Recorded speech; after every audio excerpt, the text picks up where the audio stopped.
Today I'm behind the wheel of a brand new 2021 Jeep Gladiator, and this one is equipped with the brand new EcoDiesel engine under the hood.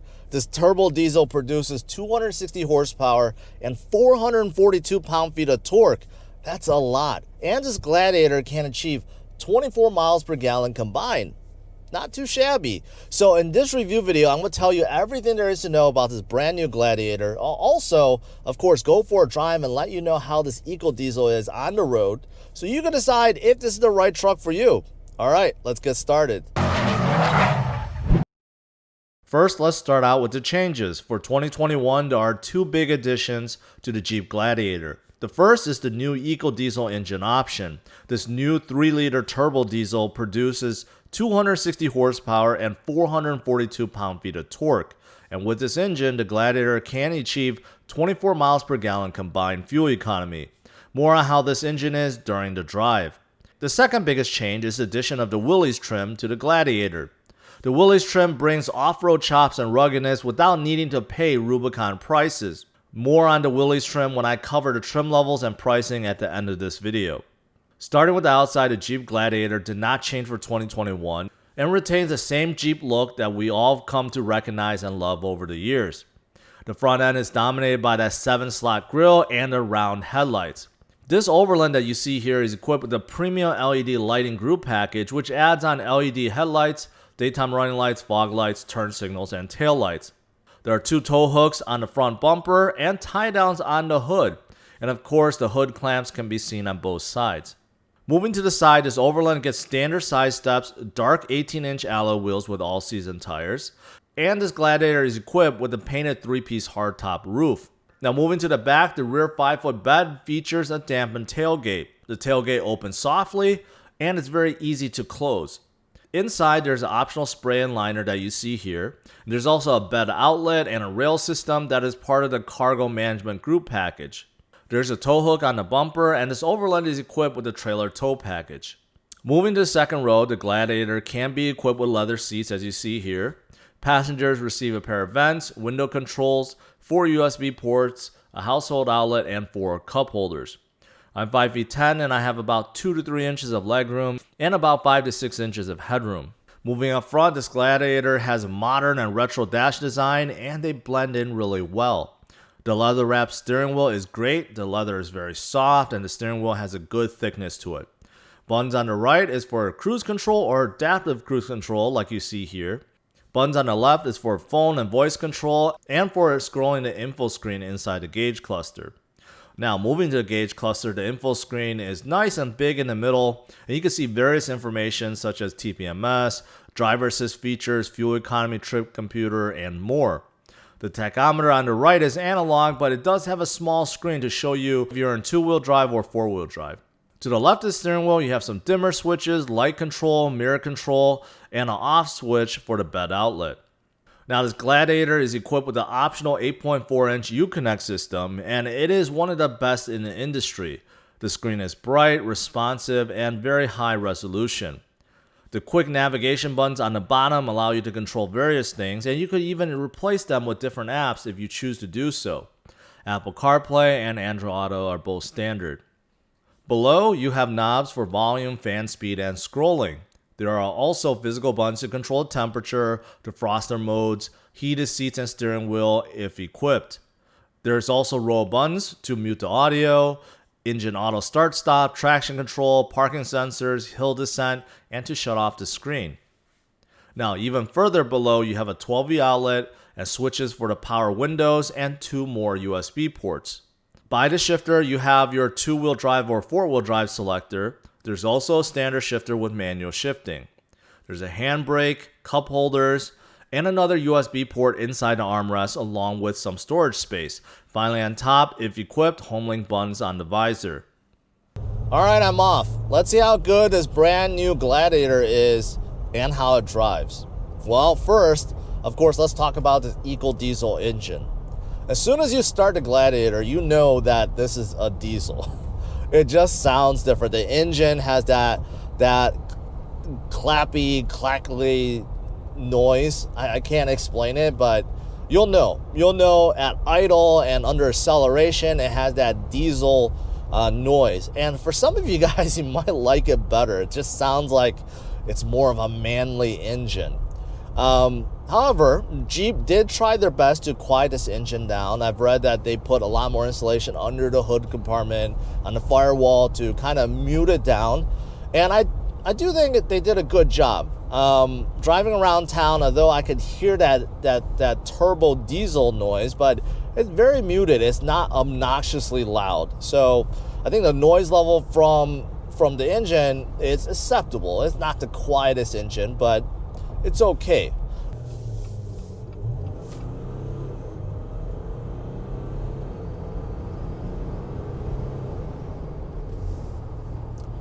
So I just accelerated from about 10 to 60 miles per hour, and that was pretty lively acceleration. That torque, remember, 442 pound-feet of torque, that really moved this Gladiator in a big way. That did not feel slow at all. And this 8-speed did a really good job downshifting to the right gear, and that actually felt pretty lively. Of course, the Gladiator is not going to win any drag race, but you're not going to have problems driving around town, getting up to speed, passing. This is a really, really powerful engine. And I've already mentioned this too. Fuel economy also is fantastic.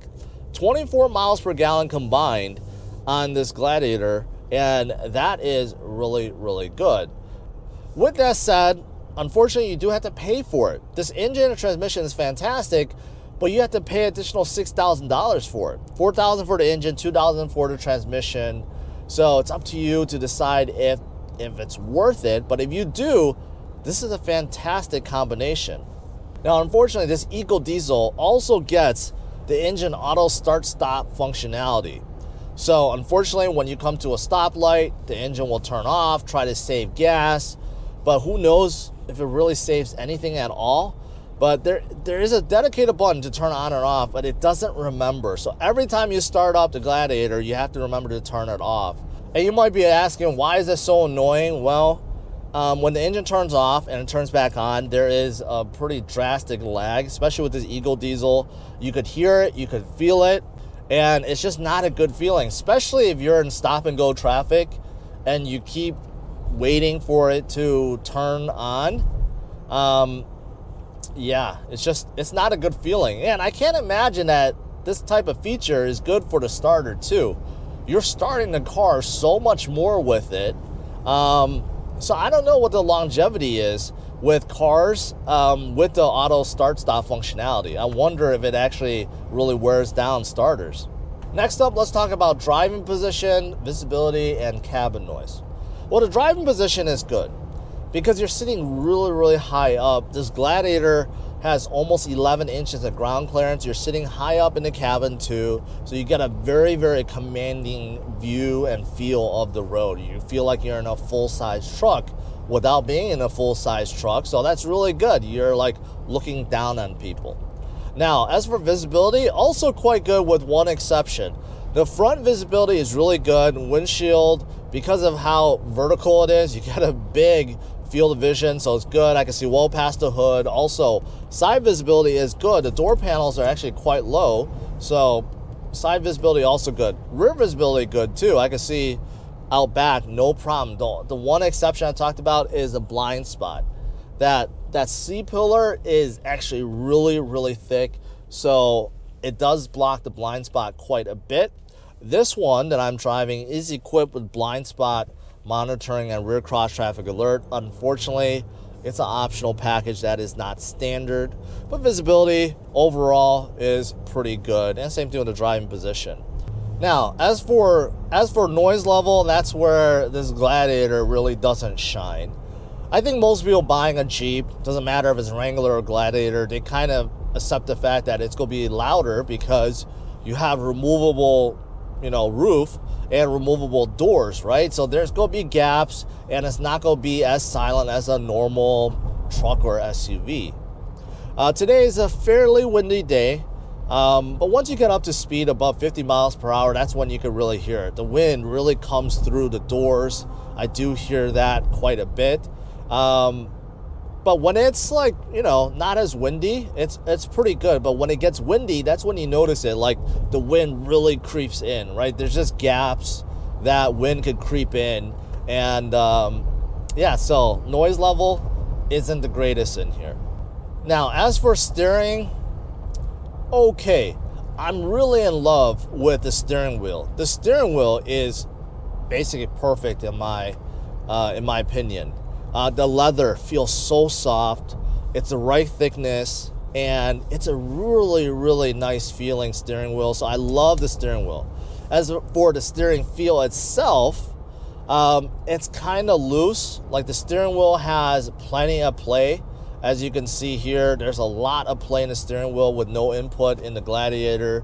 And normally for off-road vehicles, that's kind of how it is.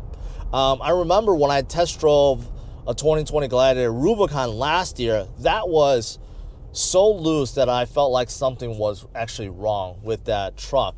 And people commented that there was a recall and Jeep was trying to figure out that's why it was so loose. This one's not nearly as loose. But it is definitely looser, so it's okay. The precision just isn't there. Now the weight itself is okay, and plus with a fantastic steering wheel, so I think most people driving will think that this is actually pretty good, but if it was a little bit more precise with less play, it would be better.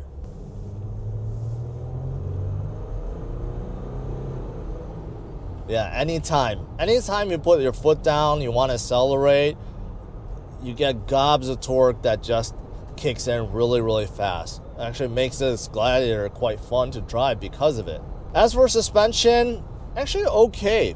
Around town with some potholes and dips and imperfections, I think the suspension actually doing a pretty good job, basically soaking up everything, and doesn't feel very truckish. A lot of the full-size trucks, they actually feel more like, yeah, it's just a box on a frame, right? Which is the same as this Gladiator, but Jeep did a good job with it. It doesn't feel so much like that.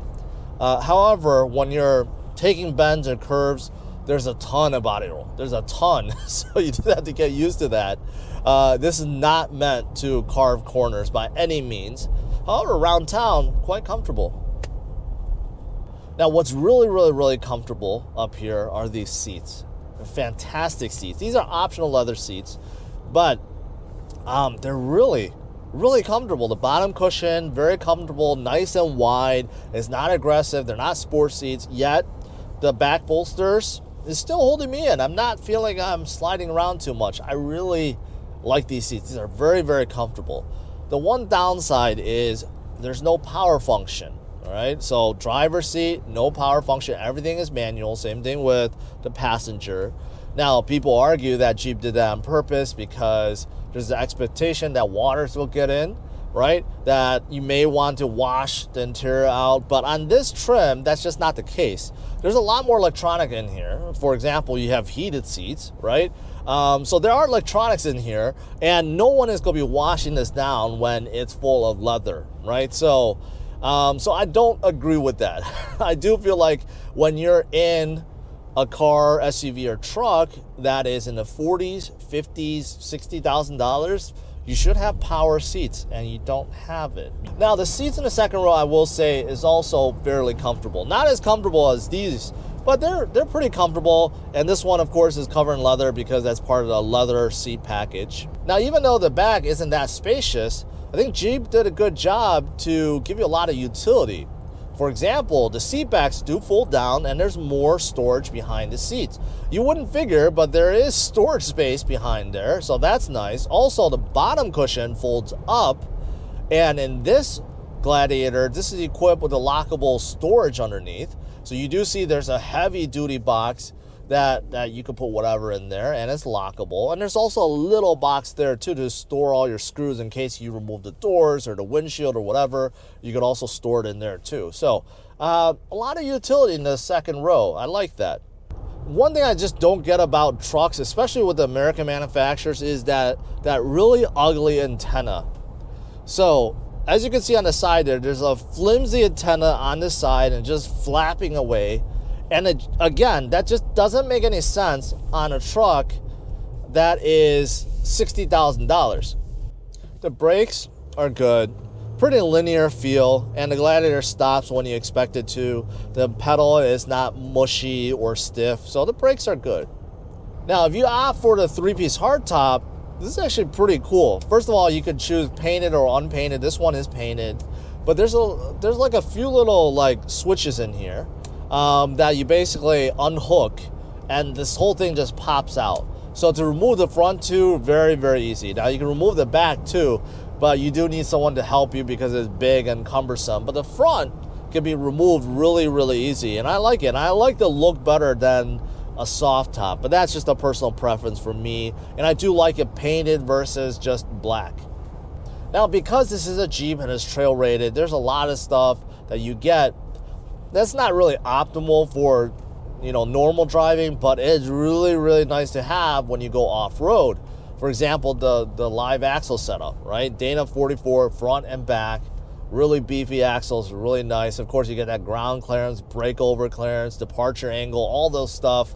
Really, really nice on this Jeep. You also get a ton of skid plates underneath to kind of protect your underbelly, right? Everything is protected. Of course, the windshield, the doors, the top, right? Everything can be removed, which is really, really nice, right? These are the things that Jeep people are looking for. This is why they continue to buy Jeep, because really no other truck can offer it. So when the Gladiator was first announced, there was a lot of excitement over it. I mean, yes, you finally get a Wrangler, right, with a bed. It's kind of the best of both worlds, right? And there was a lot of excitement. A lot of people were looking forward to it. And once it came out, sales just was not there. Jeep anticipated that the Gladiator would sell as well as the Wrangler, but in 2019, they only sold 40,000 Gladiators versus like 250,000 for the Wrangler, so you could see a big difference. There's one thing that holds back the Gladiator, and it's not due to any of these small little things. Not due to that ugly antenna or lack of power seats or how noisy it is in here. No, it's not any of those things. The one thing that's holding back the Gladiator is the price. That's it. It's really the price. The Gladiator is really, really, really, really, really expensive. If you look at a base price for all the trims, they're okay. You know, you look at like a Sport that starts in the 30s and it moves up to the 40s, right? Even a Rubicon and Mojave, you know, they're in the 40s. So you're looking at it, you're like, okay, that's in line with the other mid-sized trucks and full-size trucks, you know, in line, right? The thing is, there's not that many standard features that's equipped in these Gladiators. There really isn't. Almost everything I talked about today, almost everything that I think is nice, is an optional feature or part of an optional package. Now, in order to tell you about all the optional features and packages that this Gladiator is equipped with, I have to stop because there's just so much and I can't remember off the top of my head. So I do have a copy of the window sticker with me, and I'm going to just read off every single option and optional package that this one is equipped with and how much they cost. Number one, the outside, the red clear coat exterior paint called Firecracker, that's $245. Then you have the leather trim seats, okay, these very nice seats, right, with leather park handle and leather shift knob. That's additional $1,600. Now, the trailer tow package out back, $350. Cold weather group package, heated front seats, heated steering wheel, and also remote start, $1,000. Next, you have the premium LED lighting group, which includes LED headlights, fog lights, and also tail lights. That's additional $1,900. Next, this terrific 8.4-inch Uconnect screen and infotainment screen, right? Gives you navigation and gives you all the cool stuff. That is additional $1,900. Next, you have the Jeep Active Safety Group, which includes rear park assist system, which is parking sensor. Also, blind spot monitoring and rear cross traffic alert. That's all part of it. That's additional $900. So unfortunately, safety features like that is not included. Also, adaptive cruise control with full stop, full speed forward collision warning plus, auto high beam control. That is part of another package that is $800. So again, more safety features that's not standard. Then you have a hardtop headliner, and I don't really notice it, but that is also additional $555. Next, you have the cargo management group with the trail rail system, which includes the outlet in the back, in the bed, and also the lockable rear underseat storage, which is really nice. It includes those, right? And it includes the tie-down features, right, for the rails. So that is additional $900. Then, of course, you have the roll-up tonneau cover, which I showed you. It works really well. And that one costs additional $600. Now, we have remote keyless entry. So the keyless entry, right, that you see on the doors, that's additional $545. And also, of course, the bed liner in the trunk. That is not included. That is additional $500. And of course, you have the 3-piece hardtop that is not standard. Really cool. You can open it up really easily. That is additional $2,400. And of course, let's not forget the last two, the EcoDiesel engine. It's a fantastic engine that gets you pretty good fuel economy, but that is a $4,000 upgrade. And when you get the EcoDiesel engine, you have to upgrade to the 8-speed automatic that is mated to it. And that automatic also costs $2,000.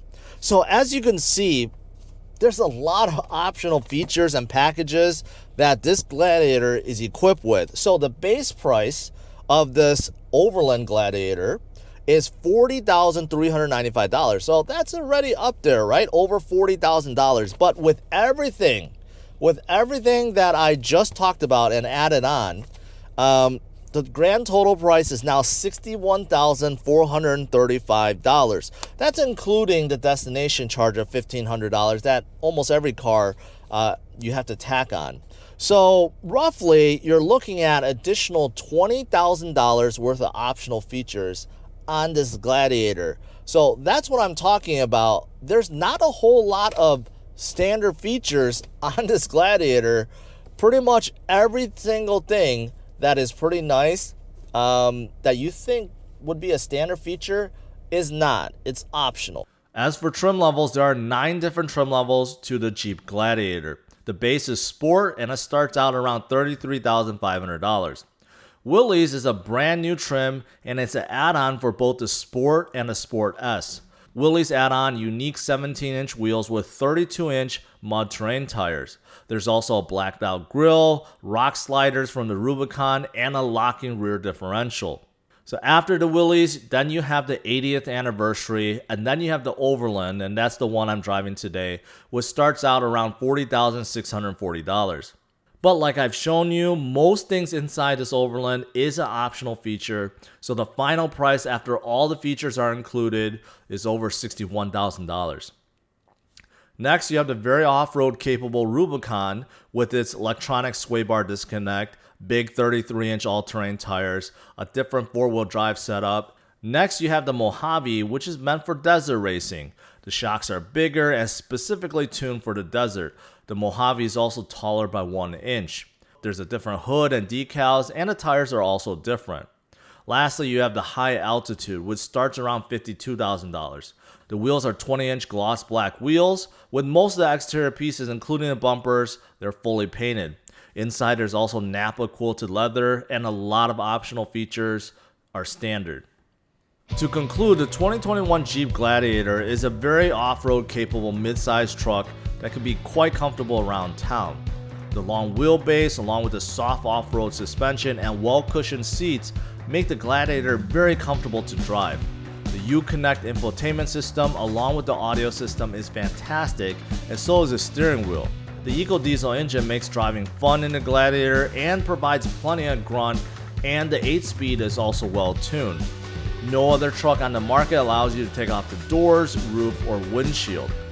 Lastly, the high riding height is not only great when off-road, but also gives you a commanding view. As for the bad, wind noise is very noticeable inside the cabin, especially on windy days, and the EcoDiesel engine is loud at idle and when accelerating. No power seats is available, and the antenna really needs to be updated. The rear cabin is also tight for adults. The biggest drawback to the Gladiator is the lack of standard features, with almost everything being an optional feature. I'm giving the brand new 2021 Jeep Gladiator Overland with the EcoDiesel a score of 100. To learn more and to see where it ranks, check out driversonlyrankings.com. Hit the like and subscribe to the channel and check out these other videos.